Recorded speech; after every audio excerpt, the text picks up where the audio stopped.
pessoal, tudo bem? O podcast dessa semana vai ser um pouco diferente. Ao invés de conversar com um colega ultrassonografista, eu vou conversar com vocês. Eu escolhi um tópico e de vez em quando vou conversar tópicos variados sobre ultrassonografia com vocês. Então hoje eu queria falar sobre impressão diagnóstica. Impressão diagnóstica é uma coisa que deixa as pessoas, malucas de cabelo em pé, porque é uma das partes mais difíceis do laudo. Quando a gente está fazendo, a gente faz o exame, a gente vai descrever, às vezes a gente até sabe descrever o que a gente viu nos órgãos, se estava hiperecogênico, se estava aumentado, se estava com formato diferente, mas e na hora de juntar essas informações todas, essa é a parte que mais toma tempo, tentar entender, interpretar, porque o que é a impressão diagnóstica? É uma parte do seu laudo onde você vai interpretar os seus achados e colocar a sua opinião sobre o que aquele paciente pode ter, se aquelas alterações que você encontrou têm relação umas com as outras ou não. E é a falta de conhecimento nesse momento que faz com que essa parte do laudo fique difícil. Então, eu já vi muitas situações em que a falta de conhecimento da clínica faz com que não só da clínica, da patologia, de fisiopatologia, fisiopatogenia das doenças, tudo isso é muito importante quando a gente vai interpretar o que a gente está encontrando. Então, por exemplo, você pode receber um paciente ictérico e aí a suspeita principal é uma obstrução de vias biliares. E aí você vai fazer ultrassom e tá tudo bem com vesícula biliar, o ducto biliar comum, o colédoco tá normal, o fígado tá normal, você até encontra uma que outra alteração, mas não consegue entender por que aquele animal tá ictérico.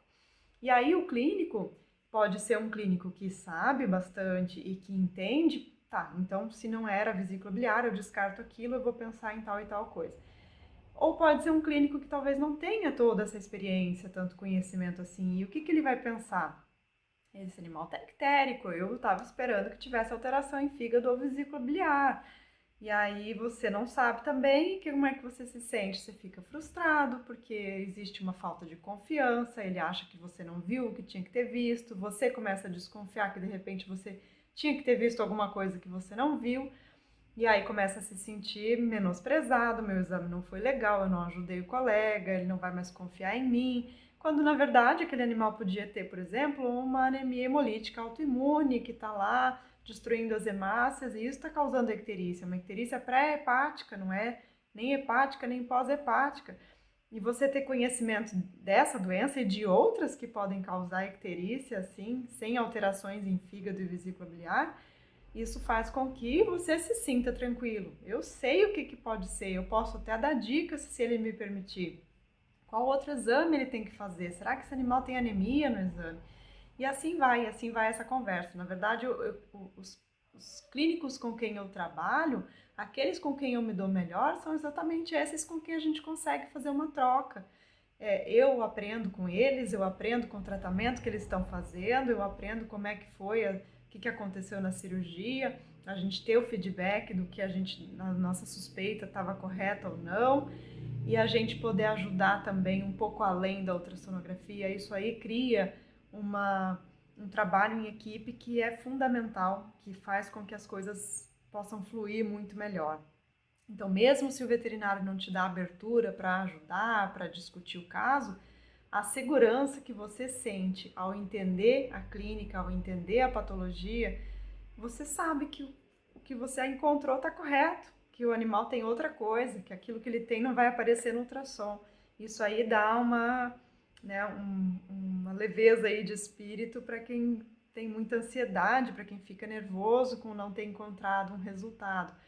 Por exemplo, vou dar outro exemplo, tá? Um animal com uma hidronefrose unilateral, com o rim destruído. O parênquima não existe mais, só tem líquido naquele rim. Ele tá enorme, ele tá com hidronefrose, você fica, meu Deus, esse rim tá destruído.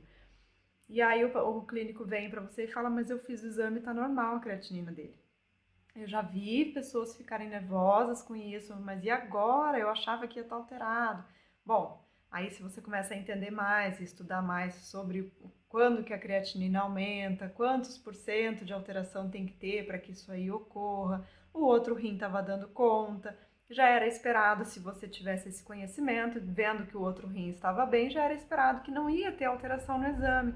Ou então com o rim também acontece muito da gente ver alteração E aí o clínico pede os exames e ele fala, não tem nada, ureia e creatinina tá normal.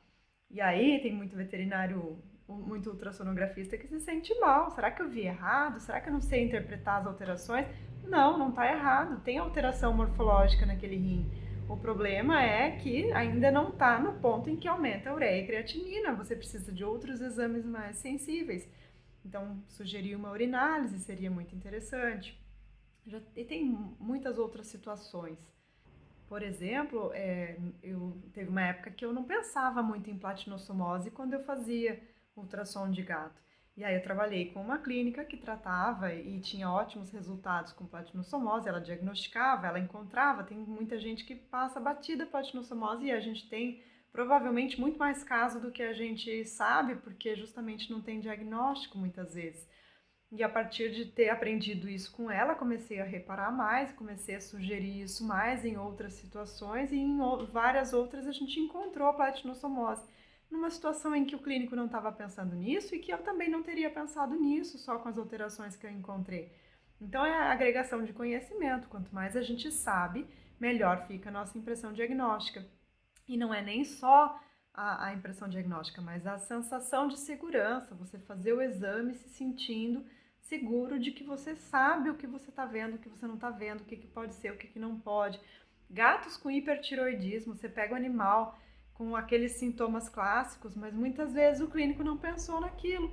E aí, no ultrassom abdominal, você não tem como fechar hipertireoidismo, né, pelo ultrassom abdominal, você teria que fazer outros exames, mas você tem alterações ali que você conhece, porque você sabe o que a doença causa, você sabe o que você vai encontrar no intestino, por exemplo, e começa a encontrar essas coisas.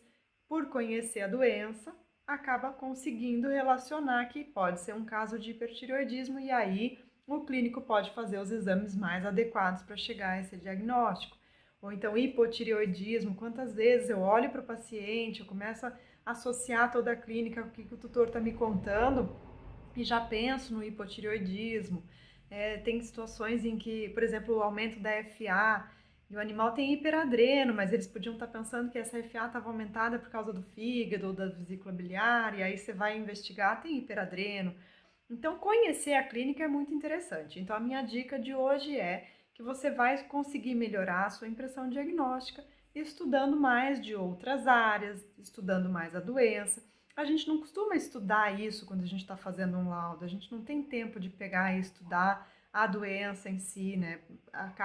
Se você consegue discutir com outros clínicos, você acaba aprendendo com eles, né? E isso ajuda. Então, foi pensando nisso e muito mais do que isso, que eu e a Joyce Faria criamos o Vet Clinical Club. E eu queria aproveitar essa oportunidade que eu estou falando sobre impressão diagnóstica para falar sobre o clube com vocês. Quem já conhece o Ultrassonografia Club sabe que lá a gente discute casos de ultrassonografia, a gente troca ideia, troca experiência, mostra vídeos, a gente tem estudos dirigidos, a gente estuda artigos, eu mostro os meus casos, isso tudo lá no Ultrassonografia Club.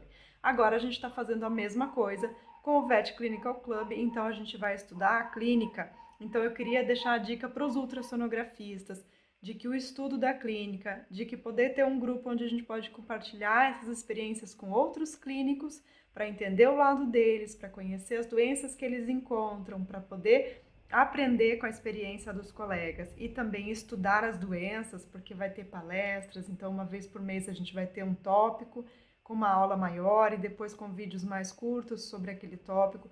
É uma maneira excelente, muito mais leve de poder estudar. E isso vai com certeza agregar no seu conhecimento, no seu diagnóstico, na sua impressão diagnóstica, vai te tornar um ultrassonografista mais seguro. Então eu estou encantada com essa oportunidade de poder aprender também com os colegas clínicos do Brasil todo.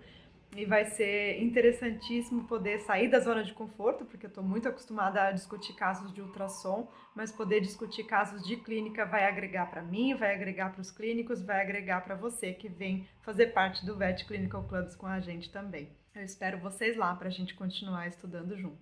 Um abraço!